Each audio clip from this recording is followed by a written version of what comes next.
Economic Survey 2024 has been tabled in Parliament, a comprehensive review of India's economy at large, the big picture on growth, inflation and jobs. While the spotlight is clearly on the Union Budget 2024-25 come tomorrow, but what really are the budget basics? What must be top priority tomorrow? But before we get to that, we will of course introduce our guests who are joining us for this special segment on the highlights of the Economic Survey. We have Sanchita Mukherjee, business economist, senior economist Mitali Nikor. Both of you, thank you very much for joining us and for your time. First, the Economic Survey talking about jobs. On jobs, the Economic Survey says India needs a tripartite compact. India, of course, needs to reboot the mission to skill altogether, must equip Indians to catch up and get ahead of tech evolution. Shocks and not structural forces have influenced employment. Employment generation as far as employment generation is concerned, they must be, the bottom line really must be for the private sector, it says. Lack of availability on timely data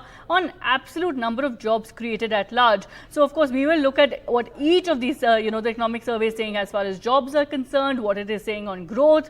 But, before we get to that, let's talk about jobs at first. Sanchita, jobs really impacting and, job creation really a key concern there. And the Economic Survey saying India needs a tripartite compact. What do you make of this? Government, private institutions, as well as academia must come together in a sense.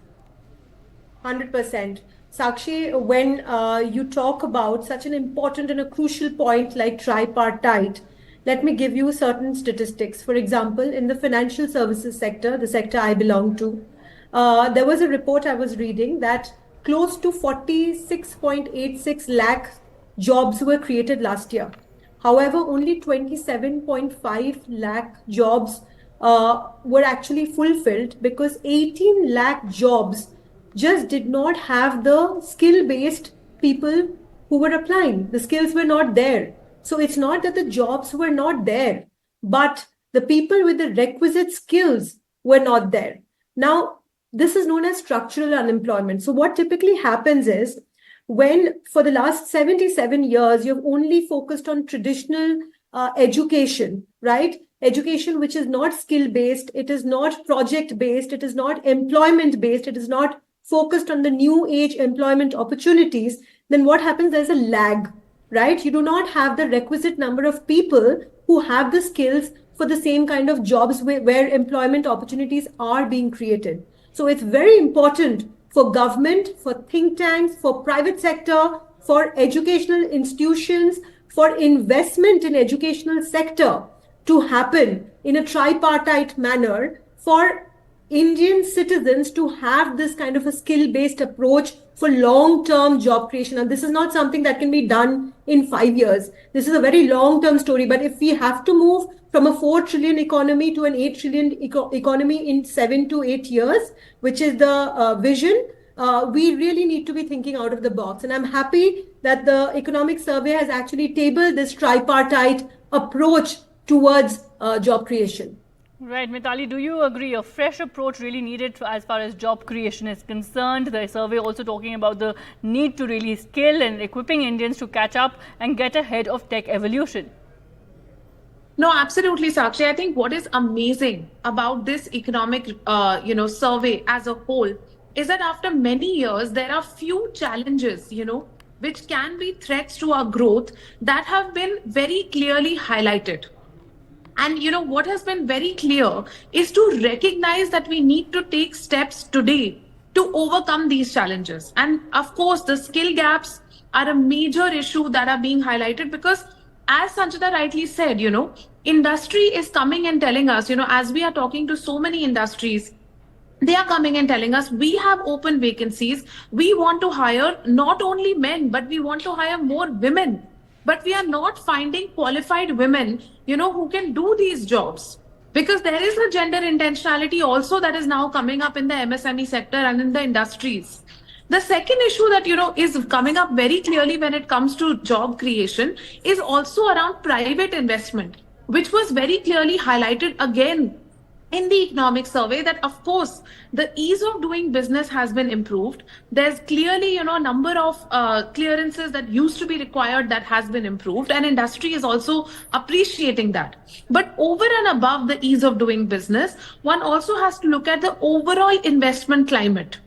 And the investment climate is not only influenced by India but by a global economy. And I think that is where the economic survey clearly realizes how India needs to, step into global supply chains. And there's a very big chapter in the economic survey on India's, sort of entry into global supply chains. And I think that's a very forward-looking chapter because, you're realizing that India's private investment is linked to global trends. And I think the third area, which I really commend the economic survey on, is recognizing the challenge of inflation being driven because of food inflation, specifically tomato and onion prices, and also recognizing the role of climate change in that, because we do know that unseasonal rainfall, unseasonal droughts, they also impact inflation. And there's a clear recognition in the economic survey that we need to surmount these challenges. Right, Sanchita, the survey also saying that, look, employment generation, real bottom line for the private sector at large, and the lack of availability of timely data on absolute number of jobs created, very clearly highlighted in the economic survey. That's right. Sakshi, in fact, what I would like to commend Mithali on was she's right in stating that, a lot of heavy lifting has now been done for the last 10 years by the government in terms of capex.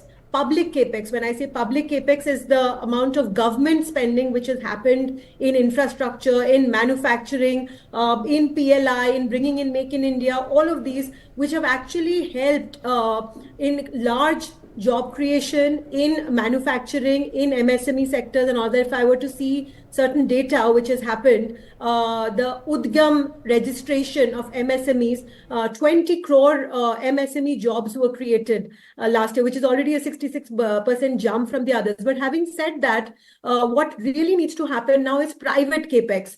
Private industry now has to do a bit of heavy lifting. The government has done quite a bit and is, expected to do so in the budget which will be tabled tomorrow. However, having said that, we are already seeing private capex coming in. And if private capex adds to more factories, more industries which are being set up by private players, this will ensure a definite healthy growth further in job and employment situation, especially in the MSME sector. Right. Thank you both very much for sharing your thoughts. We